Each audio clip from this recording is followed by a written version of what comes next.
तो अभी की बड़ी खबर, राज्यसभा में भी दिल्ली सेवा बिल पास हो चुका है। जोरदार बहस के बाद दिल्ली सेवा बिल पास। तो लोकसभा के बाद अब ये उच्च सदन में भी, राज्यसभा में भी ये बिल पास हो चुका है। अभी की बड़ी खबर आपको बता दें तो एक बड़ी जीत सरकार के लिए।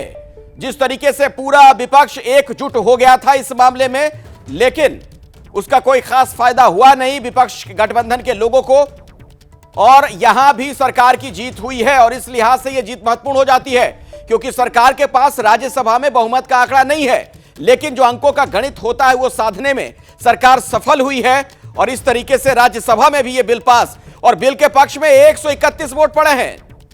यह एक बहुत बड़ी कामयाबी सरकार के लिए। अभी की जो ताजा जानकारी हमें मिल रही है कि बिल के पक्ष में कुल 131 वोट पड़े हैं। The motion for consideration of the bill and the amendment moved thereto are now open for discussion. I shall now call upon the members whose names have been received for participation for the discussion.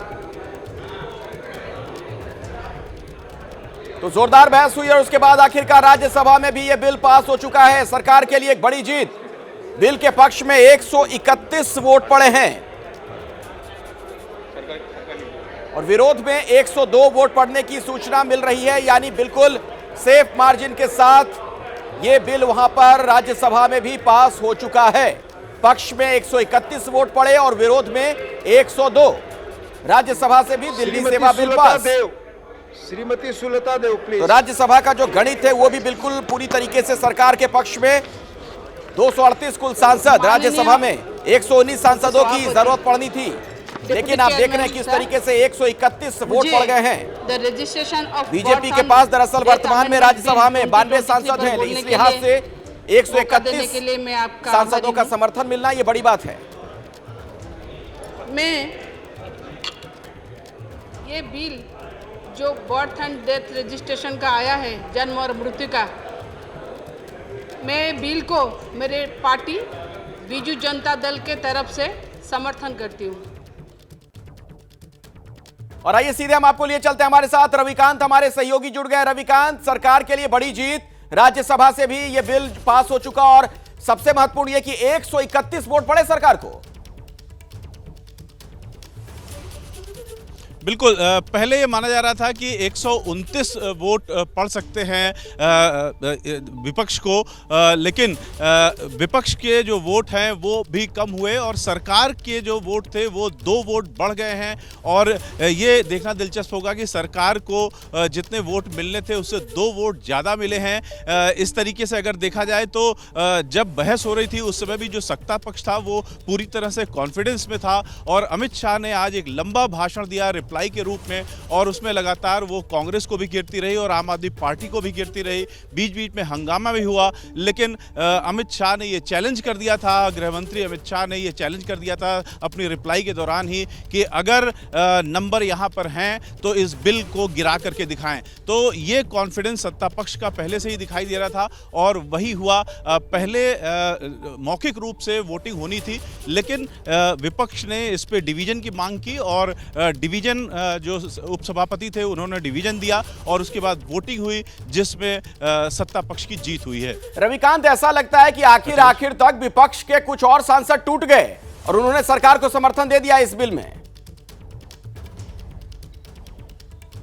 निश्चित रूप से कम 2 सदस्य ऐसे रहे हैं जिनका आकलन पहले नहीं किया जा रहा था। ये माना जा रहा था कि वो विपक्ष के साथ होंगे, लेकिन विपक्ष के खेमे के 2 सांसदों ने क्रॉस वोटिंग की है ऐसा लग रहा है। और जो बीजेपी का आंकड़ा बन रहा था उसमें बीजेपी को 2 वोट ज़्यादा मिला है और ये जो 2 वोट है ये निश्चित रूप से क्रॉस वोटिंग के कारण ही आया होगा अखिलेश, जो कि विपक्ष की एकता के लिए भी सवाल है। क्योंकि इस समय जबकि विपक्ष इंडिया बना करके और गठबंधन बना करके लगातार दावे कर रहा है कि विपक्ष की एकता है, इस बिल में यानी इंडिया बनाने के बाद, इंडिया गठबंधन बनाने के बाद पहली ये वोटिंग थी जिसमें विपक्ष बिखरा हुआ नजर आया।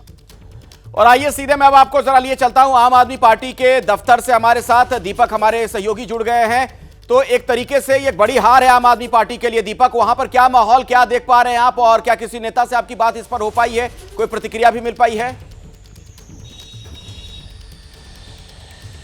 देखिए अखिलेश, आम आदमी पार्टी में इस वक्त काफ़ी सूनापन है, कोई नेता यहाँ पर मौजूद नहीं है। लेकिन जो दिल्ली के मुख्यमंत्री और आम आदमी पार्टी के राष्ट्रीय संयोजक अरविंद केजरीवाल हैं, वो बस थोड़ी ही देर में 10:15 पर अपना वक्तव्य रखेंगे। इस पूरे मामले में अपनी बात रखेंगे कि आखिर किस तरीके से उन्होंने समर्थन जुटाने की लगातार कोशिश की। पिछले कई महीनों से हम देख रहे थे कि अलग अलग पार्टी के नेताओं से मिल रहे थे, मुलाकात कर रहे थे, समर्थन जुटाने की कोशिश थी। कोशिश लोकसभा में नहीं, कोशिश राज्यसभा में थी, क्योंकि उनको पता था कि वहाँ पर एनडीए उतना मजबूत नहीं है।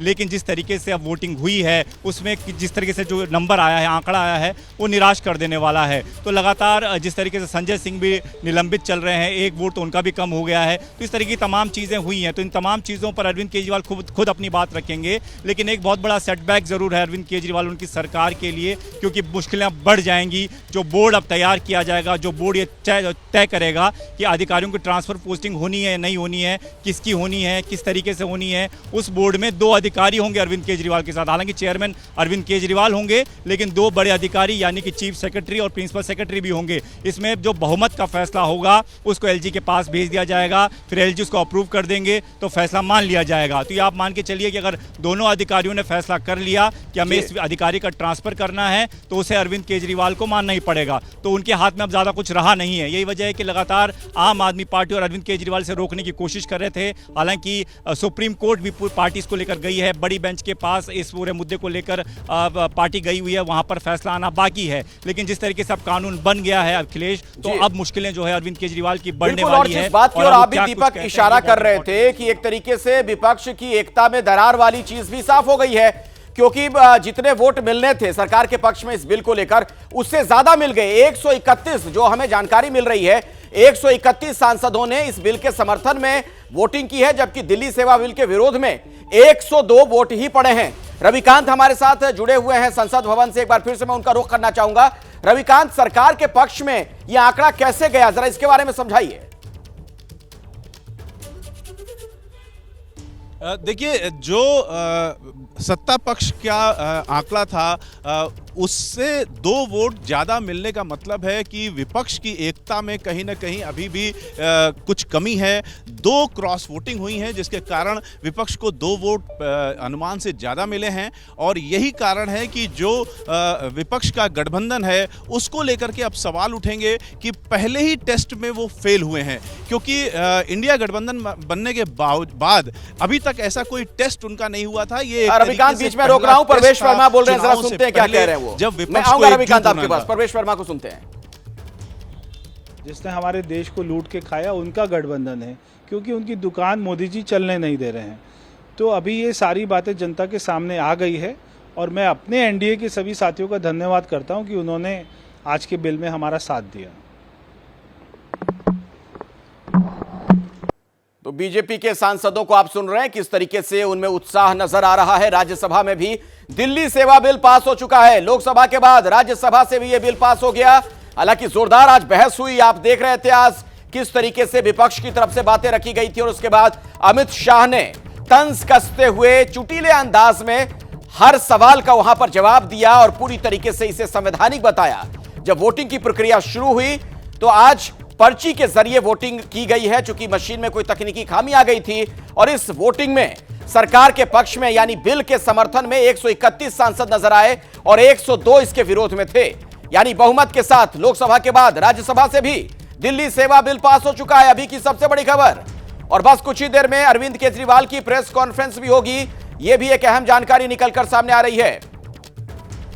और सीधे मैं आपको लिए चलता हूं कांग्रेस दफ्तर। जैनेंद्र हमारे साथ जुड़ गए, हमारे सहयोगी। जैनेंद्र, जो विपक्ष का गठबंधन तैयार हो रहा है उसके लिए एक बड़ा झटका क्या इसे माना जाए, क्योंकि 2 वोट जो अनुमान था, अनुमान से 2 वोट कम मिले विपक्ष को और सरकार के पक्ष में 2 वोट ज्यादा चले गए।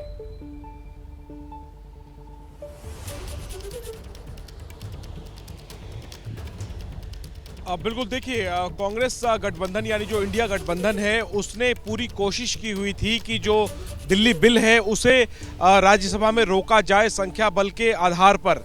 लेकिन जाहिर सी बात है कि संख्या के आधार पर जो है वो सत्ता पक्ष निश्चित तौर पर पहले से ही हावी था, और न सिर्फ आम आदमी पार्टी के जो राज्यसभा सांसद हैं संजय सिंह, उनकी बर्खास्तगी और इसके अलावा कांग्रेस के भी जो पूर्व प्रधानमंत्री हैं मनमोहन सिंह, उनकी भी अनुपस्थिति रही और इस वजह से जो सत्ता पक्ष है वो संख्या बल के मामले में भारी रहा, हावी रहा।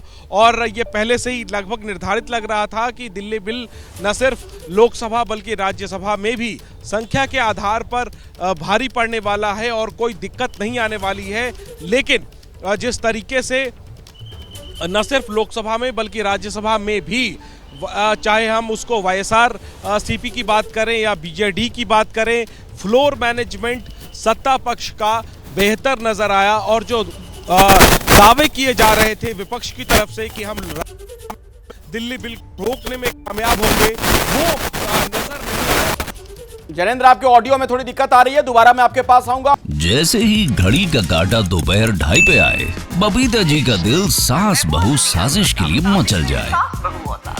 और ये है इनकी बहू, पूरे दिन ऑफिस की टेंशन हो जाए गॉन जब ये करें अपना फेवरेट शो फ्री टाइम पे ऑन। इनकी तरह आप भी देखें अपना फेवरेट शो अपने टाइम पर और डाउनलोड कीजिए एबीपी लाइव ऐप अपने स्मार्ट टीवी पर।